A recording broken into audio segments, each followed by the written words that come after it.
আমি স্যার, আজকে তো আপনার শুভ জন্মদিন, আমি এই ফুলটা দিয়ে যাচ্ছি আপনাকে।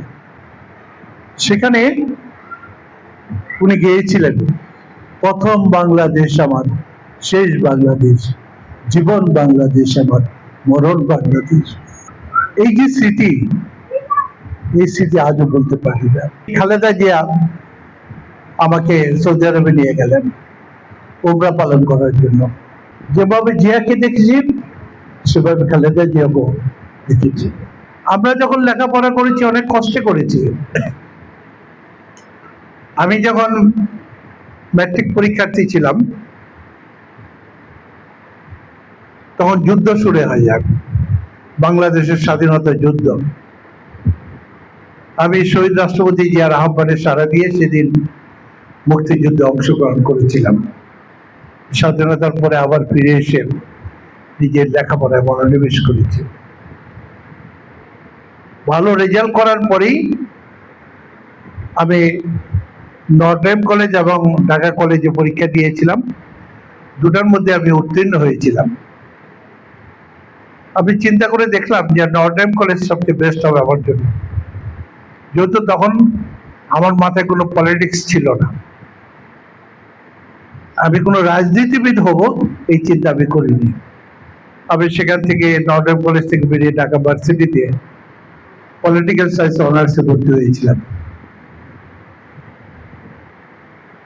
ওখান থেকে অনার্স পাস করার পরে আমি আমার ব্যবসায় মনোনিবেশ করেছিলাম। আমি যে একজন মুক্তিযোদ্ধা ভুলেই গিয়েছিলাম। স্বাধীনতার পরে স্বাধীনতার মহান ঘোষক শহীদ জিয়া ঐতিহাসিক 7ই নভেম্বর সিপাহী জনতার বিপ্লবের মাধ্যমে যখন আবার ফিরে এসেছিলেন, তার আহ্বানে সাড়া দিয়ে সেই দিন আবার আমি তার সাথে দেখা করে সে বঙ্গভবনে আমাকে ডেকে নিয়ে গিয়েছিলেন। একটা টোস্ট বিস্কিট এবং এক কাপ চা দিয়েছিলেন। তখন 12টা 12:30 বাজে। আমি তো মনে করেছিলাম বঙ্গভবনে আসছি, নিশ্চয়ই আমাকে অনেক কিছু ভালো ভালো দিবে, অনেক কিছু খাবো। কিন্তু দেখলাম একটা ওনার হাতে 2টা ফ্রিজ ছিল, এই ফ্রিজের উপর 2 কাপ দুইজনের জন্য চা আর 2টা টোস্ট বিস্কিট। এগুলো জিয়া টেবিলে বসলেন এবং আমার সামনে একটা টোস্ট বিস্কিট এক কাপ চা দিলেন। আজও আমার মনে পড়ে সেই স্মৃতিগুলো। শহীদ জিয়া এত ক্ষণজন্ম পুরুষ ছিলেন, এত সৎ রাষ্ট্রপতি ছিলেন, কোরআন তেলাওয়াত করতেন রেগুলার। এ হলো শহীদ জিয়া। আমি অত্যন্ত কাছে থেকে তাকে দেখেছি। সেই জিয়ার হাত ধরে আবার জীবনের রাজনীতি আমি শুরু করেছিলাম। আমাকে একদিন ওই যে বঙ্গবন্ধু ডেকে নিয়ে গেলেন, সেখানে আমাকে একটা কথা বললেন, উনি, সালাউদ্দিন, তুমি তো বীর মুক্তিযোদ্ধা, তুমি আমার সাথে জয়েন করো। আমি বললাম, স্যার আমি তো রাজনীতি করি না। বললো দেখো, রাজনীতি করতে হয় না, অনেক সময় করতে হবে এই কারণে তোমার এলাকার মানুষের কল্যাণের জন্য। তোমার মানুষের যদি তুমি কল্যাণ চাও, দেশ জাতির কল্যাণ চাও, তাহলে আসো। আমি বললাম, স্যার একটু চিন্তা ভাবনা করে দেখি আমি। উনি বললেন, না, তোমাকে এখনই সিদ্ধান্ত দিতে হবে আমাকে। সেই জাগো যুব দলের কনভেনিং কমিটির একজন মেম্বার করে দিলেন আমাকে এবং তার সাথে আমি জয়েন করেছিলাম। বাংলা মোটরে আমাদের বিএনপির অফিস ছিল তখন। তার সাথে অনেক অনুষ্ঠানে গিয়েছি, সেই কাঁসাদহ খাল খননে গিয়েছিলাম। আমাকে প্রায় 5 মাইল এরিয়া দিয়ে আমাকে বললেন, এই সালাউদ্দিন, এই খালটা তোমাকে খনন করতে হবে। আর বললাম, স্যার আমি কি এটা পারবো? আমি তো জানি তুমি পারবে, এই 5 মাইল তোমাকে খনন করতেই হবে। সেদিন আমি এই তার সাথে হাত ধরে খাল খননের কর্মসূচি শুরু করেছিলাম। তারপরে উনি যখন হিজবুল বাহারে আমাকে নিয়ে গেলেন,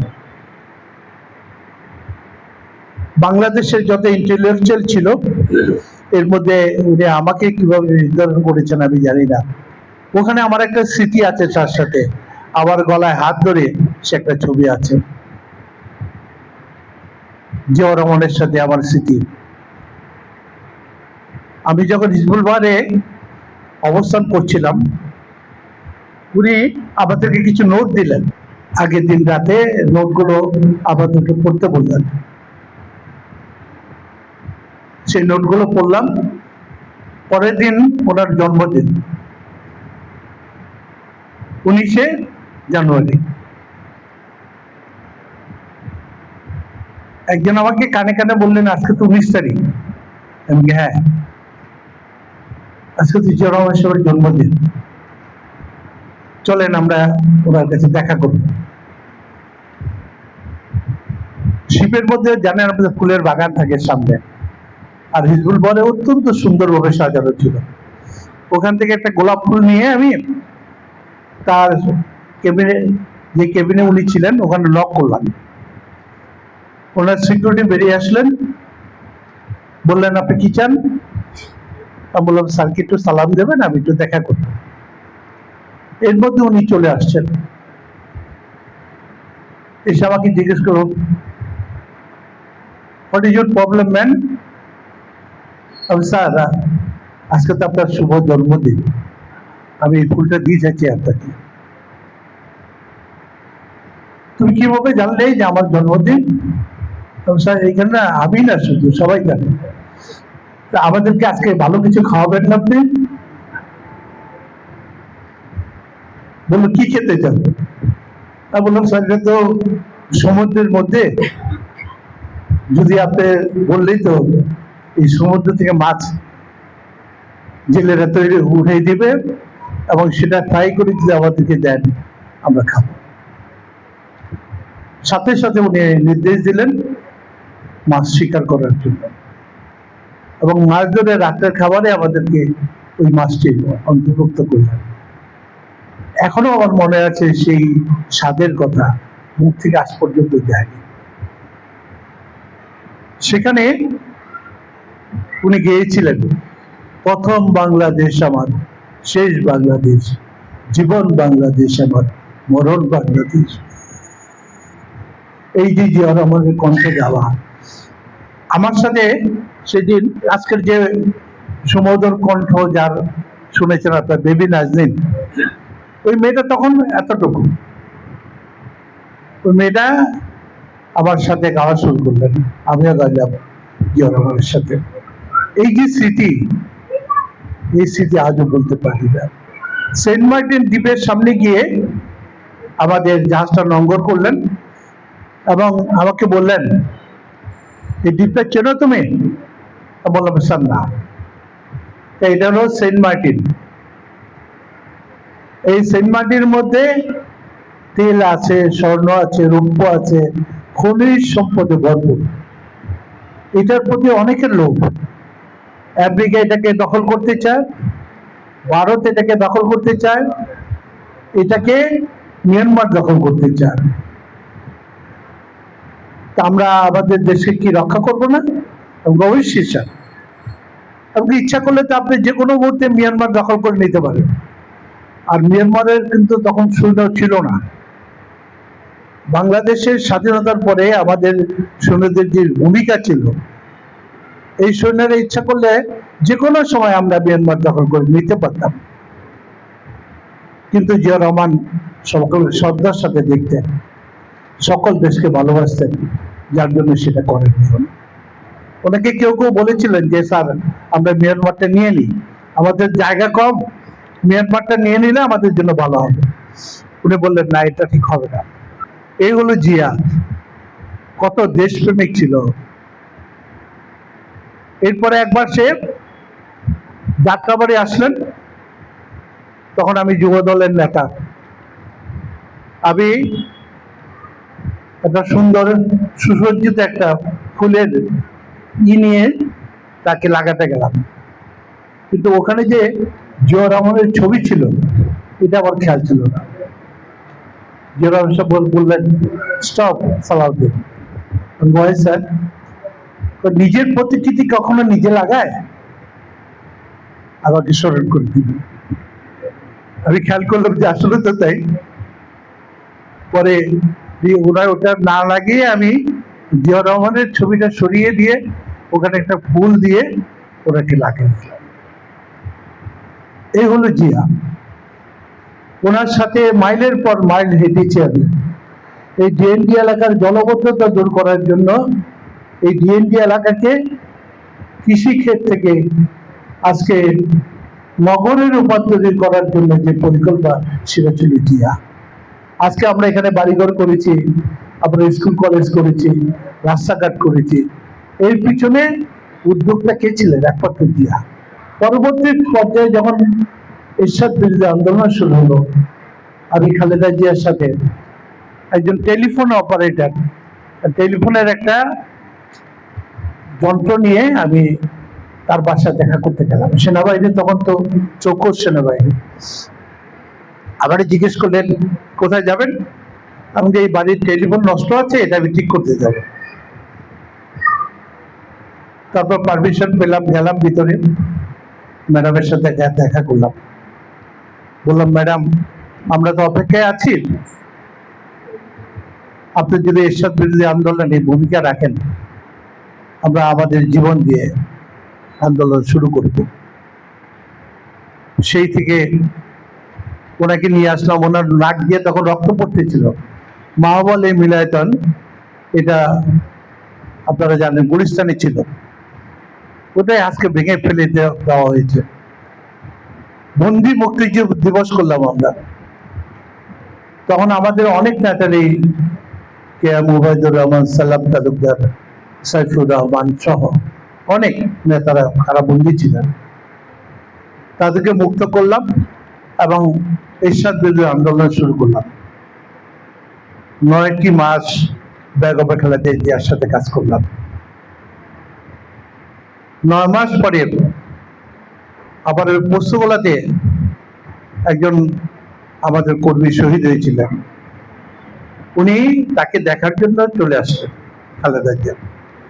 সেই শাহজাহান থেকে শুরু করে এই রাস্তাগুলো সব জনসংখ্যায় ভরপুর ছিল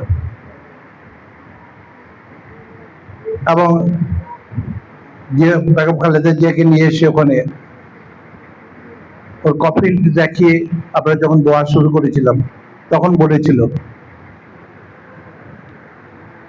আমার হাত উঠিয়ে বললেন, এই যে সালাউদ্দিন, আপনারা তাকে চেনেন? সে তো আমার সাথে স্বৈরাচার বিরোধী আন্দোলনে ভূমিকা রেখেছে, ঢাকা মহানগরী বিএনপির সেক্রেটারি সে। তখন টোটাল ঢাকাকে এক ছিল, সেই উত্তর আজকে যেমন উত্তর দক্ষিণ হয়েছে, সেটা এক ছিল তখন। তো আগামী নির্বাচন এই এলাকা থেকে সালাউদ্দিন আহমেদ করবে। উনি প্রথম ডিক্লারেশনটা আমাকে দিলেন। এই যে জীবনের রাজনীতি দেখেন, কোথায় কেউ কোথায় চলে গেলাম। আমি বহু ভোটে পাশ করলাম।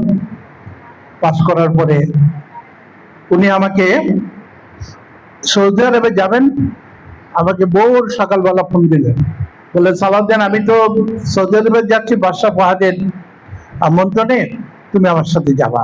খালেদা জিয়া আমাকে সৌদি আরবে নিয়ে গেলেন উমরা পালন করার জন্য। আল্লাহর অশেষ রহমত, আল্লাহর ঘরে কার যায় মন না চায়? প্রত্যেকের মন চায় একজন মুসলমান হিসাবে যে আল্লাহর ঘরে যেতে পারলে আল্লাহর কাছে কৃতজ্ঞতা জানাবো। আল্লাহর ঘর দেখার জন্য সবাই চায়। তা আল্লাহর ঘরে গেলাম, তাও রাজকীয়ভাবে মানে সেখানকার তখন বাদশাহ ফাহাদের আমন্ত্রণে রাজকীয় কায়দায় সবকিছু করলাম। উমরা পালন করলাম, মদিনা গেলাম। মদিনা থেকে জিয়ারত শেষে রাসূল করিম সাল্লাল্লাহু আলাইহি ওয়াসাল্লামের রওজা জিয়ারত করে জান্নাতুল বাকি এবং জান্নাতুল বাওয়া সেখানেও গেলাম। সেখান থেকে আমরা পরের দিন কুয়েতের বাদশা সাবা, উনি আমাদের জন্য বিমান পাঠালেন, রাজকীয় বিমান। ওখান থেকে আমরা কুয়েত গেলাম। কুয়েত আমরা একদিন ছিলাম। তখন আপনাদের মনে আসছে নিশ্চয়ই ইরান ইরাক যুদ্ধ এই জিয়াউর রহমানের নেতৃত্বে বন্ধ হয়েছিল, মনে আছে না? জিয়াউর রহমান ইরান ইরাক যুদ্ধকে বন্ধ করে দিয়েছিলেন। কাজেই বাদশাহ সাবা আমাদেরকে অত্যন্ত সুন্দর আমন্ত্রণ জানালেন। উনি বাংলাদেশের জন্য আমাদের 7টা ব্রিজ করে দিয়েছেন। এই যে তারাবো, ডেমরা তারাবো যে ব্রিজটা, এই ব্রিজটা সেখানকার বাদশাহ সাবার দেওয়া নিদর্শন। শুধু একটি ব্রিজ আমি পেয়েছিলাম। খালেদা জি আমাকে বলেছিল যে 7টা ব্রিজ আমি পাবো, একটা ব্রিজ তোমার হবে। আলহামদুলিল্লাহ, ওই এলাকার জনগণের জন্য আমি এই ব্রিজটা করি। আজকে সেটা দেশের সরকার কার নামে দিয়েছে জানেন না? সুলতানা কামাল, তার নামে দিয়েছে। আমি ম্যাডামকে বলেছিলাম তখনই যে ম্যাডাম এই নামটা আপনার নামকরণ করে দিই ব্রিজটা। এটা করো না। তার পাশাপাশি আমি দেখেন আল্লাহর কি অশেষ রহমত, ওই যে ব্রিজ থেকে একটা কানেক্টিং বনশ্রী দিয়ে একটা রাস্তা বেরিয়েছে, এই রাস্তাটাও আমাকে খালেদা জিয়া করে দিলেন। ওই নন্দীপাড়া, দক্ষিণগাঁও, ত্রিমোহনী ওই সমস্ত অঞ্চলে নৌকা ছাড়া কোনো যাতায়াতের কোনো পথ ছিল না।